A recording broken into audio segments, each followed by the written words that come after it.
Hi there, I'm Scott Stevens, and I'm going to be walking you through the basic navigation of version 7 of AgileAssets Infrastructure Asset Management software. So let's get going. When you first log on to the system, you're presented with your user ID and your user password. The user ID is assigned to you by the system administrator, and your default password is sent to you. So I'm going to log in. The screen changes to show you the department and the security profile that you have available. All the departments match the areas in your agency. So you can choose any of the areas that you do work in, and then you choose your security profile, whether it's a basic user, someone who works in the motor pool, or the system role. Now the system role is the highest level of authority and you have full control over the system. And I'm going to be doing the demo today using the system role.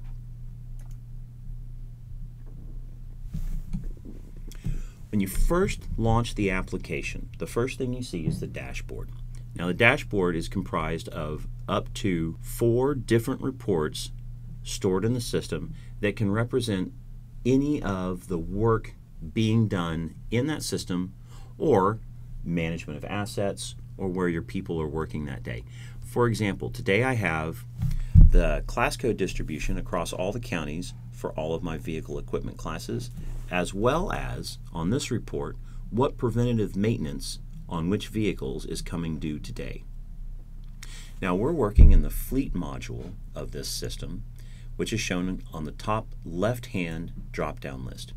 Clicking on the drop-down list gives you all the other modules in the system that have been activated. What we see here are resources and system, and those are the 2 basic modules that form the system foundation that come with every installation, and they manage maps, security, inventory. On the other side of the window, we have the user management drop-downs, where you can create a new session, which means start a new window and look at some of the same information or different information in the system. You can log on to a different administrative unit to see different types of inventory or perform different roles depending on your responsibilities. And from here you can also change your password. After all your work is done, this is also where you log out. On the next level of drop-downs, we have quick links. Now this is a web application, and so any window can be managed through the quick links. It's like setting up a bookmark in any regular browser. And these are all the quick links, and I can go directly to any of the areas in the system. Now quick links are going to be defined per module. That means if you work in different modules, you're going to have different quick links to navigate through that part of the system. One of the other things that you can do with quick links is you can manage multiple sets of quick links. So as a system administrator, you can assign links to other security groups. Now what that means is, let's say you have a quick link group that's just for your repair team in the fleet module. Inventory, repairs, verification, and help desk repairs are the links in that group. And so then we come back here and we can assign this group to anybody in the appropriate security role who just works on repair orders.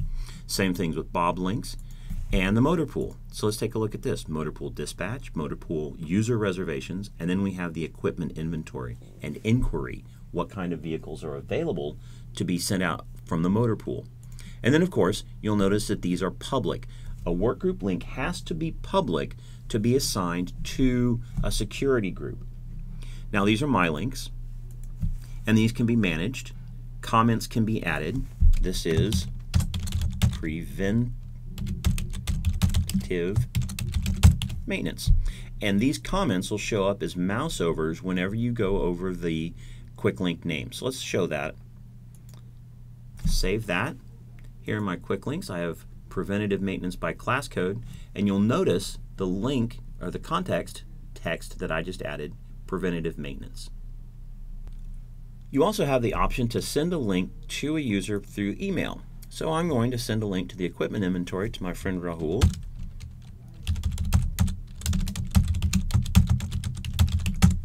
Here's the link.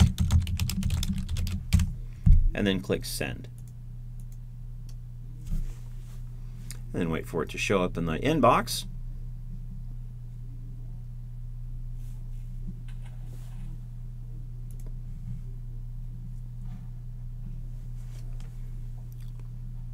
And then from here we can go directly to the link.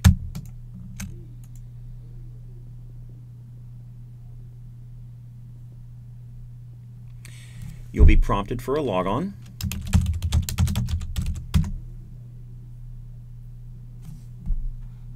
And your user role. And then you go directly to the linked page.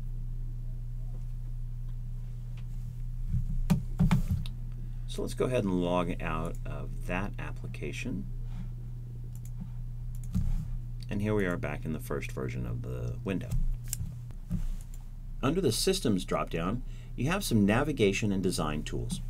In design mode, system administrators can change the look and feel of the front end of the application. No coding required, and you can change fields, requirements for fields, how the page is laid out.